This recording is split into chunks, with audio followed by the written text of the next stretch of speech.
The spacecraft was a long way from home. I thought it might be a good idea, just after Saturn, to have them take one last glance homeward. From Saturn, the Earth would appear too small for Voyager to make out any detail. Our planet would be just a point of light, a lonely pixel, hardly distinguishable from the many other points of light Voyager would see, nearby planets, far-off suns. But precisely because of the obscurity of our world thus revealed, such a picture might be worth having. It had been well understood by the scientists and philosophers of classical antiquity that the Earth was a mere point in a vast, encompassing cosmos. But no one had ever seen it as such. Here was our first chance, and perhaps also our last, for decades to come. So, here they are, a mosaic of squares laid down on top of the planets, and a background smattering of more distant stars. Because of the reflection of sunlight off the spacecraft, the Earth seems to be sitting in a beam of light, as if there was some special significance to this small world. But it's just an accident of geometry and optics. There is no sign of humans in this picture. Not our reworking of the Earth's surface, not our machines, not ourselves. From this vantage point, our obsession with nationalism is nowhere in evidence. We are too small. On the scale of worlds, humans are inconsequential, a thin film of life on an obscure and solitary lump of rock and metal. Consider again that dot. That's here. That's home. That's us. On it, everyone you love, everyone you know, everyone you ever heard of, every human being who ever was, lived out their lives.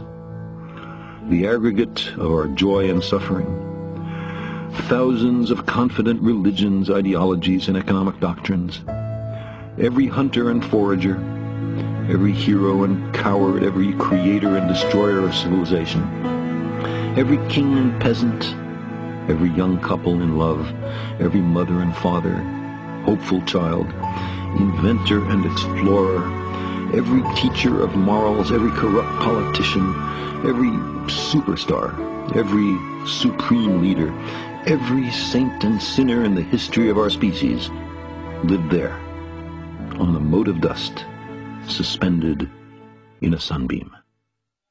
The Earth is a very small stage in a vast cosmic arena. Think of the rivers of blood spilled by all those generals and emperors, so that in glory and triumph they could become the momentary masters of a fraction of a dot.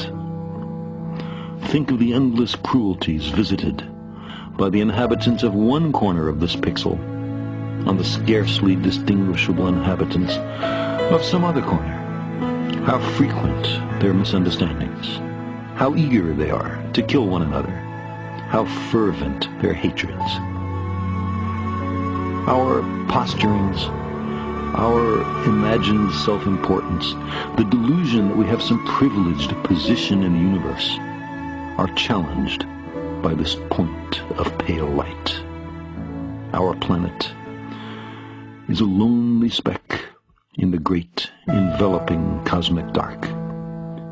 In our obscurity, in all this vastness, there is no hint that help will come from elsewhere to save us from ourselves. The Earth is the only world known so far to harbor life. There is nowhere else, at least in the near future, to which our species could migrate. Visit? Yes. Settle? Not yet. Like it or not, for the moment, the Earth is where we make our stand. It has been said that astronomy is a humbling and character-building experience. There is perhaps no better demonstration of the folly of human conceits than this distant image of our tiny world. To me, it underscores our responsibility to deal more kindly with one another and to preserve and cherish the pale blue dot, the only home we've ever known.